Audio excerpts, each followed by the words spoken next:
வணக்கம் தோழிகளே. நம்ம எஸ்ஆர்டி தமிழ் என்டர்டெயின்மெண்ட் சேனலுக்கு உங்களை வரவேற்கிறோம். இன்றைக்கி நாம் ரொம்ப முக்கியமான அதே சமயம் சுவாரஸ்யமான ஒரு மாற்றத்தை பற்றி பேச போகிறோம். நம்ம அப்பா அம்மா காலம் முன்னெல்லாம் அரசாங்க வேலை தான் உச்சகட்ட இலக்கு. ஒரே ஒருத்தரோட வருமானம் குடும்பத்துக்கு போதும்னு நினச்ச காலம் அது. பணத்தை பற்றி வெளிப்படையாக பேசுகிறது ஒரு சங்கடமான விஷயமாக பார்க்கப்பட்டது. முக்கியமாக பெண்கள்னால் கல்யாணத்துக்கு அப்புறம் வீட்டை மட்டும்தான் கவனிச்சிக்கணும், வீட்டு நிதி முடிவுகளை ஆண்கள் தான் எடுக்கணும்.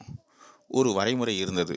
மற்றவங்க என்ன நினைப்பாங்க அப்படிங்கிற பயமே நம்ம வாழ்க்கையை தீர்மானித்தது.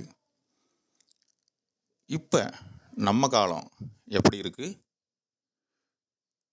இப்போ காலம் முழுக்க மாறிப்போச்சு. வேலை பாதுகாப்பை விட வளர்ச்சி தான் முக்கியம்னு நாம் நினைக்கிறோம். இப்போ இருக்கிற பெண்கள் ரொம்ப பலமானவங்க.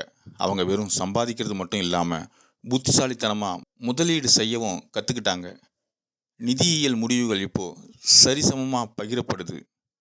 40 வயசுலேயே நிதியியல் சுதந்திரம் அடையணும் அப்படிங்கிறது தான் இப்போதைய இலக்கு.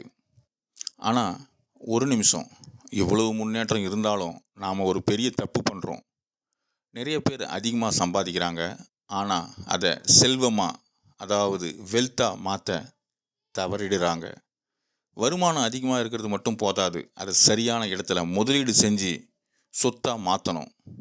தோழிகளே, மற்றவங்களுக்காக வாழ்கிறத விட்டுட்டு உங்கள் கனவுகளுக்காகவும் உங்கள் நிதி சுதந்திரத்துக்காகவும் முதலீடு செய்ய ஆரம்பிங்க. ஏன்னா இந்த காலத்தில் ஒரு பெண்ணோட பலம் அவளோட அறிவிலும் அவள் கையில் இருக்கக்கூடிய அந்த நிதியியல் சுதந்திரத்தில் தான் இருக்குது.